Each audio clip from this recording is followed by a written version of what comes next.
শাবান মাসের ১৪ তারিখ দিবাগত রাতকে লাইলাতুন মিন নিসফি শাবান বলা হয়।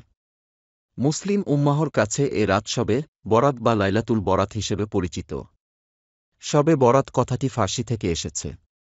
শব মানে রাত, বরাত মানে মুক্তি, শবে বরাত অর্থ মুক্তির জামিনী।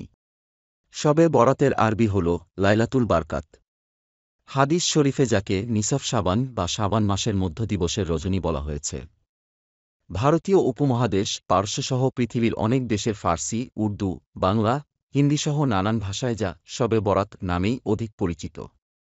ইসলামী তমদ্দুন তথা মুসলিম কৃষ্টিতে যেসব দিবস ও রজনী বিখ্যাত, এর মধ্যে ৫টি রাত বিশেষভাবে উল্লেখযোগ্য।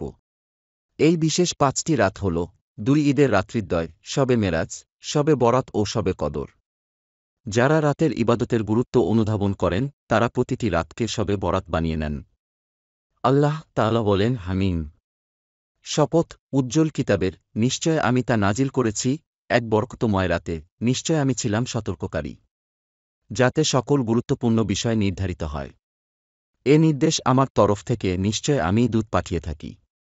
এ হল আপনার প্রভুর দয়া, নিশ্চয় তিনি সব শোনেন ও সব জানেন।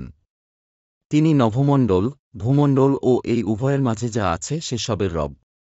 যদি তোমরা নিশ্চিত বিশ্বাস করো, তিনি ছাড়া কোনো মাবুদ নেই, তিনি জীবন ও মৃত্যু দেন, তিনিই তোমাদের পরওয়ারদিগার আর তোমাদের পূর্বপুরুষদেরও। তবু তারা সংশয়ে রঙ্গ করে। তবে অপেক্ষা করো সেদিনের, যেদিন আকাশ সুস্পষ্টভাবে ধূম্রাচ্ছন্ন হবে। হজরত আয়েশা সিদ্দিকা রাদিয়াল্লাহু আনহা বলেন, একবার রাসূলুল্লাহ সাল্লাল্লাহু আলাইহি ওয়াসাল্লাম নামাজে দাঁড়ালেন এবং এত দীর্ঘ সেজদা করলেন যে আমার ধারণা হল তিনি মৃত্যুবরণ করেছেন। আমি তখন উঠে তার পায়ের বৃদ্ধাঙ্গুলি নাড়া দিলাম, তার বৃদ্ধাঙ্গুলি নড়ল। তিনি সেজদা থেকে উঠলেন এবং নামাজ শেষ করে আমাকে লক্ষ্য করে বললেন, হে আয়েশা, তোমার কি এ আশঙ্কা হয়েছে? আমি উত্তরে বললাম, ইয়া রাসূলুল্লাহ সাল্লাল্লাহু আলাইহি ওয়াসাল্লাম, আপনার দীর্ঘ সেজদা থেকে আমার আশঙ্কা হয়েছিল আপনি মৃত্যুবরণ করেছেন কিনা। নবীজি সাল্লাল্লাহু আলাইহি ওয়াসাল্লাম বললেন, তুমি কি জানো এটা কোন রাত?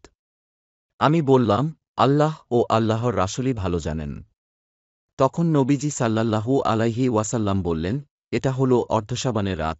এ রাতে আল্লাহ তাআলা তার বান্দাদের প্রতি মনোযোগ দেন, ক্ষমা প্রার্থনাকারীদের ক্ষমা করে দেন, অনুগ্রহ প্রার্থীদের অনুগ্রহ করেন, আর বিদ্বেষ পোষণকারীদের তাদের অবস্থাতেই ছেড়ে দেন।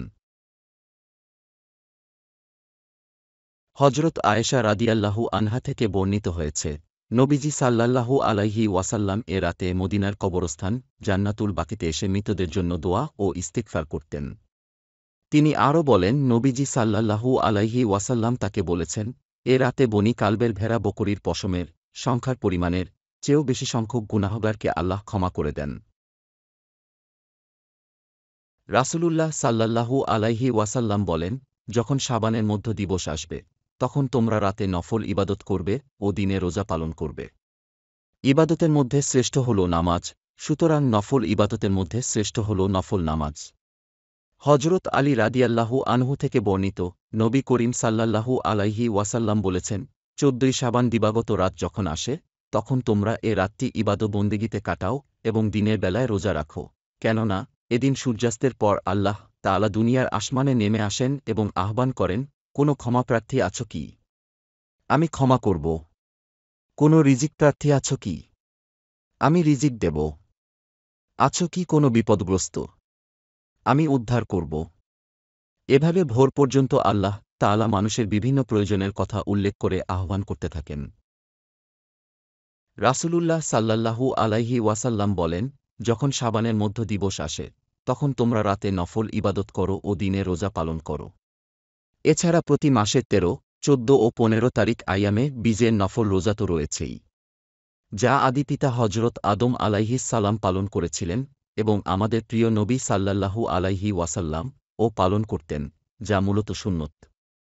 সুতরাং ৩টি রোজা রাখলেও শবে বরাতের রোজা এর অন্তর্ভুক্ত হয়ে যাবে।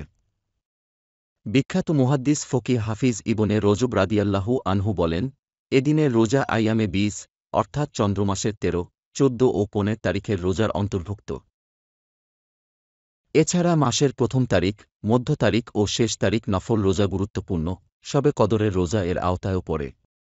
সোমে দাউদি বা হজরত দাউদ আলাইহিস সালামের পদ্ধতিতে একদিন পর একদিন রোজা পালন করলেও সর্বোপরি প্রতিটি বিজোড় তারিখ রোজা হয় এবং শবে কদরের রোজা এর শামিল হয়ে যায়। সর্বোপরি রাসূলুল্লাহ সাল্লাল্লাহু আলাইহি ওয়াসাল্লাম রমজান মাসের পর রজব ও শাবান মাসে বেশি নফল নামাজ ও নফল রোজা পালন করতেন। শাবান মাসে কখনো 10টি, কখনো 15টি, কখনো 20টি নফল রোজা, কখনো আরও বেশি রাখতেন। এমনকি উম্মুহাতুল মোমেনিন বা মোমিন মাতাগণ বর্ণনা করেছেন, রাসূলুল্লাহ সাল্লাল্লাহু আলাইহি ওয়াসাল্লাম এভাবে নফল রোজা রাখা শুরু করতেন, মনে হতো তিনি আর কখনো রোজা ছাড়বেন না। শবে বরাতে করণীয় ও বর্জনীয়। প্রথমে আসি করণীয় অর্থাৎ যা যা করা উচিত। নফল নামাজ, তাহিয়াতুল অজু, দুখুলিল মসজিদ, আওয়াবিন, তাহাজ্জুদ, ছলাতুত তাসবিহ, তাওবার নামাজ, ছলাতুল হাজাত, ছলাতুল শুকর ও অন্যান্য নফল ইত্যাদি পড়া। নামাজে কিরাআত ও রুকুসেজদা দীর্ঘ করা। পরের দিন নফল রোজা রাখা। কোরআন শরীফ, সূরা দুখান ও অন্যান্য ফজিলতের সূরাসমূহ তিলাওয়াত করা। দরুদ শরীফ বেশি বেশি পড়া। তাওবা ইস্তিগফার অধিক পরিমাণে করা। দোয়া কালাম, তাসবিহ তাহলিল, জিকির আশকার ইত্যাদি করা। কবর জিয়ারত করা। নিজের জন্য, পিতামাতার জন্য, আত্মীয় স্বজন, বন্ধুবান্ধব ও সকল মুমিন মুসলমানের জন্য ক্ষমা প্রার্থনা করা এবং দেশ ও জাতির কল্যাণ ও সমৃদ্ধি কামনা করে দোয়া করা। এবার আসি বর্জনীয় বা যা যা করা উচিত নয়। ১. আতশবাজি, পটকা ফোটানো। ২. ইবাদত-বন্দেগী বাদ দিয়ে অযথা ঘোরাফেরা করা। ৩. অনাকাঙ্ক্ষিত আনন্দোল্লাস করা। ৪.